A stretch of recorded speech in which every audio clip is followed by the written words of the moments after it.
नमस्कार दोस्तों।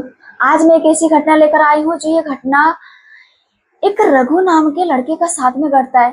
कहानी में आगे बढ़ने से पहले अगर आप लोग मेरे चैनल पे नए हो तो सब्सक्राइब कर लीजिएगा ताकि हॉरर से रिलेटेड वीडियो आपके पास सबसे पहले पहुंचे। दोस्तों, रघु उड़ीसा के एक छोटे से गांव के रहने वाला था। रघु पढ़ने लिखने में बहुत ही होशियार था। वो कॉलेज में पढ़ाई कर रहा था, लेकिन उनका ज्यादा कोई दोस्तीदारी नहीं था। बस एक दो दोस्त था। वो किसी से उतना मतलब नहीं रखता था, अपना पढ़ाई पे ज्यादा वो फोकस करता था। अगर घर पे भी आता था तो घर पे भी पढ़ाई पे ध्यान देता था। दूसरा लड़का होता है कि अपने दोस्त के साथ में हम इधर घूमने के लिए चले गए, यहाँ थोड़ा खेलने के लिए चले गए, क्रिकेट खेलने के लिए चले गए। लेकिन रघु वैसा बिल्कुल भी नहीं था। वो बस पढ़ाई पे ध्यान देता था, अपने कमरे में ही रहता था, कमरे से बाहर नहीं जाता था। अगर उनका मन होता तो अपने माँ बापों के कामों में हाथ बटा दिया करता था। इनका जीवन अच्छा खासा चल रहा था। रघु का एक बहन भी रहती है जिनका शादी हो चुका था और उनकी बहन की एक लड़की भी थी। अब कुछ टाइम बाद रघु के बहन के ससुराल वालों ने घर बनवाने के लिए सोचते हैं। उनके पास उतना पैसा नहीं था, पैसे वाले नहीं थे, इसलिए उस टाइम छोटा मोटा घर में उन लोग गुजारा कर रहे थे। लेकिन थोड़ा बहुत पैसा हो गया था तो सोच रहे थे कि अच्छा खासा थोड़ा घर बना ले ताकि मेहमान भी आए तो अच्छे से रहे। उतना जगह नहीं था उनके पास में। अब बनवाने के लिए सोचते तो है, लेकिन अभी भी उनके पास उतना बजट नहीं था। इसलिए उन लोगों ने घर बनवाने के लिए बस 2 ही मिस्त्री को रखे थे। रघु के जीजा जी रघु की दीदी से बोलता है कि सुनो ना, तो अपने घर वालों से बात करो ना। ऐसे भी अभी रघु का कॉलेज बंद है, वो घर में ही बैठा रहता है। अगर यहाँ आके थोड़ा सा कुछ काम में हाथ बटा देगा तो हमारा कितना हेल्प हो जाएगा, कितना मदद हो जाएगा, हम लोगों को कितना मदद मिल जाएगा। उनकी बहन बोलती कि ठीक है, मैं बात करके देखती हूँ। रघु की बहन अपने मम्मी पापा से बात करती है, यानी रघु के मम्मी पापा से कि मम्मी पापा सुनो ना, हमारे घर वाले घर का काम स्टार्ट करने जा रहे हैं। एक काम करो ना, रघु अभी ऐसे घर में बैठा रहता है, उनको भेज देना हमारे घर में कुछ कामों में अगर हाथ बटा देगा तो हम लोगों को कितना मदद मिल जाएगा। और आप लोगों को पता है कि हम लोगों के पास उतना बजट नहीं है कि हम और 2-4 लोगों को बुला ले, 2-4 मिस्त्री को हम लोग रख ले काम पे। उनके मम्मी पापा बोलते हैं ठीक है, हम रघु से हम लोग बात करके देखते हैं। उनके मम्मी पापा रघु से बात करते हैं तो रघु तैयार भी हो जाता है अपनी दीदी के घर जाने के लिए।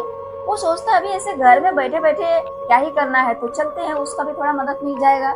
रघु का पता था कि उनकी बहन के ससुराल वाले कितने पैसे वाले हैं, इसलिए वो मान जाता है। लेकिन रघु अपनी बहन अपने मम्मी पापा से एक बात बोलता है कि देखो, मैं तो जाऊंगा, मैं जाने के लिए मना नहीं कर रहा हूँ, लेकिन मैं उनके घर में रात नहीं रुकूंगा। उनकी बहन बोलती क्यों, इतना दूर से आएगा जाएगा तो फिर परेशानी नहीं होगा। रघु बोलता है नहीं, मैं आ जाऊंगा। उनका बहन का ससुराल रघु के घर से 4-5 किलोमीटर दूरी पे पड़ता था, इसलिए रघु बोला कि नहीं, मैं बाइक से जाऊंगा और 5 बजे वहां से निकल जाऊंगा, आराम से घर हम पहुंच जाएंगे। तो उनके घर वाले और उनकी बहन मान जाती है कि ठीक है, तू आ जा। अब रघु के बहन के ससुराल वालों ने काम स्टार्ट कर देता है। रघु जैसा बोला था वैसा ही करता है। रोज सुबह जाता इधर से 8-8:30 बजे और उधर से शाम के 5 बजे निकल जाता। बहन का घर अब लिल्टर तक हो गया था, अब बस स्लैब लगाना था, स्लैब डालना था। तो जिस दिन स्लैब डालते हैं उनके बहन के ससुराल वाले, उस दिन काम बहुत ज्यादा बढ़ जाता है। इधर उधर लोगों को इकट्ठा करता है क्योंकि उस रात सब चीज मिलाने उलाने में देने होने में बहुत काम रहता है उस दिन। तो उस दिन लेट हो जाता है, और लेट क्या, काफी टाइम हो जाता है रात को। अब जैसे स्लैब डालना कंप्लीट होता है तो रघु देखता है कि अरे यार, आज तो बहुत टाइम हो गया। रघु जल्दी जल्दी हाथ पांव धोता है, अपना कपड़ा चेंज करता है और निकलने लगता है। उतने में उनकी बहन बोलती है कि अरे रघु, इतनी रात को कहाँ जा रहा है, मत जा, आज ऐसे लेट हो गया है, बहुत टाइम हो गया है, तो मत जा। रघु बोलता है कि नहीं, मैं चला जाऊंगा। रघु की बहन और उनके घर वाले बहुत समझाते हैं कि मत जाओ, रास्ते में ऐसा ऐसा है। रघु जिस रास्ते से आता जाता था ना, उस बीच एक चिल्का झील पड़ता था और सारे लोगों को यही कहना था कि चिल्का झील वाले रास्ते के तरफ से मत जाना। लेकिन रघु नहीं मानता है। रघु इन सब बातों पे विश्वास नहीं करता था। वो बोलता है कि कुछ नहीं होगा, ऐसे लोग बोलते हैं, लेकिन कितने सारे लोग आते जाते होंगे, अगर काम लगाए तो जाएंगे नहीं। और रघु अपने बहन के ससुराल वालों को और अपनी बहन की बातों को इग्नोर करके वहां से निकल जाता है। रात के करीबन 8:30-9 बजे निकलता है वो। अब जैसे जैसे वो चिल्का झील के करीब पहुंच रहा था, रघु को ऐसा एहसास हो रहा था कि कोई उनके बाइक में बैठा हुआ है। जब रघु अपने पीछे झांक के देखता तो कोई भी नहीं दिखाई देता सीट पे, लेकिन रघु को ऐसा लग रहा था कोई तो बैठा है। और उनके गर्दन को जकड़ रहा है। रघु अपना बाइक का स्पीड और बढ़ा देता है, लेकिन जैसे ही चिल्का झील के पास पहुंचता है इनका बाइक अपने आप रुक जाता है। अब रघु अपना बाइक को देखने लगता है, चेक करने लगता है कहीं कोई परेशानी की वजह से तो नहीं रुक गया। रघु बार बार अपना बाइक स्टार्ट करने का कोशिश करता है, लेकिन स्टार्ट ही नहीं हो रहा था। तभी रघु को एक आवाज आती है, और वो भी किसी औरत की, कि तुम आ गए, हम तुम्हारा इंतजार कर रहे थे।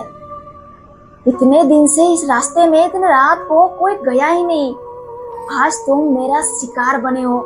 और पूरा जोर जोर से हंसने लगती है। रघु जब उसके तरफ मुड़ के देखता है, वो औरत सफेद साड़ी पहनी हुई थी, उनके लंबे खुले बाल थे और इतने जोर से हंसे जा रही थी, धीरे धीरे रघु की तरफ बढ़ रही थी। जैसे ही उस औरत को रघु देखता है, उनके हाथ से उनका बाइक छूट जाता है। अब रघु को समझ में नहीं आ रहा था कि हम यहाँ से क्या करें और कैसे जाए।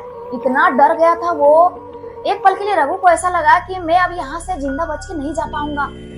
उनकी सांसें रुक गई थी, लेकिन फिर भी रघु हिम्मत जुटाते हुए वो बाइक को किसी तरह से खड़ा करता है और स्टार्ट करने का कोशिश करता है, लेकिन उनका बाइक स्टार्ट हो ही नहीं रहा था। अब वो औरत इनके और करीब आ चुकी थी। रघु को हिम्मत नहीं हो रहा था कि वो दोबारा उस औरत को देखे, लेकिन फिर भी हिम्मत जुटाते हुए ये देखता है। वो औरत इतनी भयानक दिख रही थी, उनकी आंखें पूरी सफेद थी और उनका चेहरा, पूरा चेहरा में एकदम घाव था। रघु को ऐसा लगने लगा कि धीरे धीरे उस औरत की हाथ रघु के गर्दन तक पहुंचने वाली थी। उतने में रघु के दिमाग में हनुमान चालीसा याद आ जाता है और वो पूरा जोर जोर से हनुमान चालीसा पढ़ना स्टार्ट कर देता है। जैसे हनुमान चालीसा पढ़ना स्टार्ट करता है, उस औरत का हाथ वहीं रुक जाता है। अब ये रघु और जोर जोर से हनुमान चालीसा पढ़ने लगता है और अपना बाइक स्टार्ट करता है। इस बार इनका बाइक स्टार्ट हो भी जाता है। अब रघु अपने बाइक में हड़बड़ाते हुए बैठता है और चिल्का झील से रघु अपने बाइक का स्पीड इतना बढ़ा देता है, उनको कुछ समझ में नहीं आ रहा था कि यहाँ पे गड्ढा है कि क्या है। वो बस स्पीड से अपना बाइक चला रहा था और इतना ज्यादा डरा हुआ था रघु कि उनको कुछ भी दिखाई नहीं दे रहा था। रघु सीधे अपने घर के दरवाजे पे आके रुकता है। वो बाइक खड़ा करता है, सही से खड़ा भी नहीं कर पाता, उनका बाइक गिर जाता है। रघु आता है और अपने घर का दरवाजा जैसे एक बार आवाज लगाता है अपने घर वालों को, वहीं पे बेहोश हो जाता है। इनके घर वाले जब देखते हैं बाहर निकल के तो रघु बेहोश पड़ा हुआ है। रघु को उनके घर वाले अंदर लेके आते हैं और इसको होश में लाने का कोशिश करते हैं। रघु को किसी भी तरीके से बहुत देर का बाद होश आता है और जब उनसे पूछते हैं तो रघु अपने घर वालों को चिल्का झील में जो उनके साथ में हुआ वो सारी बातें बताता है। उनके घर वाले उनको बहुत बोलते हैं कि तुम अगर एक रात तुम अपने बहन के घर में रुक जाता तो तुझे क्या हो जाता, तुम्हें पता नहीं उस रास्ते से रात के समय कोई भी नहीं आता है। झील के पास एक खतरनाक चुड़ैल रहती है जो रात के समय में जो कोई भी गुजरता है उसे वो जिंदा वापस नहीं आने देती है, लेकिन तू वापस आ गया, यही बहुत बड़ी बात है हम लोगों के लिए। उस रात रघु इतना ज्यादा डरा हुआ था। रघु के साथ में उनके पापा सोते हैं। अगले दिन जैसे सुबह होता है तो रघु का तबीयत बहुत ज्यादा खराब हो जाता है, बहुत ज्यादा खराब हो जाता है। वो किसी से बोलना चलना बंद कर दिया था, बस से एक टक लगा के देख रहा था। उनको इतना ज्यादा फीवर भी हो गया था। उनके घर वाले तो घबरा जाते हैं क्योंकि उन लोग को पहले से पता था कि रात को इसने क्या देखा है। उनके घर वाले एक सोखा बाबा को बुलाते हैं।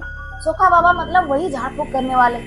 वो जब आते हैं और देखते हैं रघु को तो सोखा बाबा बताते हैं इन लोगों को कि इनका किस्मत बहुत अच्छा था कि ये बच के आ गया। वो सोखा बाबा रघु के घर वालों को बताते हैं कि इसलिए इनका इतना ज्यादा तबीयत खराब हो गया है क्योंकि उसने इसको आवाज दे दी। अगर नहीं दी हुई रहती, वहां से ये निकल जाता पहले ही, तो फिर इसको ऐसा कुछ होता नहीं, लेकिन वो पहले इनको आवाज दे दी। वो सोखा बाबा उनके घर वालों को बोलते हैं कि अभी पूर्णिमा आने वाला है, तो उन्होंने कुछ श्रृंगार की सामान और कुछ क्रियाएं करने के लिए सामान लाने के लिए उनको बोले थे। तो उस दिन हम जाके एक चौराहे पे पूजा करेंगे और उसी चौराहे में ये सामान छोड़ देंगे, तब जाके संभावना हो सकता है कि रघु ठीक हो जाए। पूर्णिमा के दिन आता है, सोखा बाबा इनके घर पे आते हैं और इनके घर वालों को जितना सामान बोला गया था सारा सामान ला के रख दिए थे उनके सामने। सोखा बाबा अपना अनुष्ठान स्टार्ट कर देते हैं। उनको जितनी सारी क्रियाएं करने का रहता है करते हैं और जैसे रात होता है, रात होते ही वो एक पोटली में बांध के, बड़े से पोटली में बांध के उनको एक चौराहे में छोड़ के आता है। सोखा बाबा रघु को और उनके घर वालों को बताता है, चिल्का झील के रास्ते से तुम कभी भी दोबारा मत आना, नहीं तो वो तुम्हें छोड़ेगी नहीं, वो फिर अपने साथ में लेके जाएगी। इनके घर वाले रघु बोलता है कि नहीं, अब हम कभी नहीं जाएंगे उस रास्ते से। वो रास्ता रघु के घर से उनकी बहन का ससुराल सोचकाट में पड़ता था।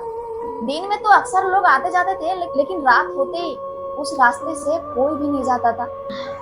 सोखा बाबा इतना झाड़ फूक करने का बाद भी रघु को ठीक होने में करीबन 6 महीना लग जाता है। दोस्तों ये घटना कैसी लगी कमेंट बॉक्स में जरूर बताएगा। फिर मिलते हैं दोस्तों अगले वीडियो में, तब तक ख्याल रखिए, बाय।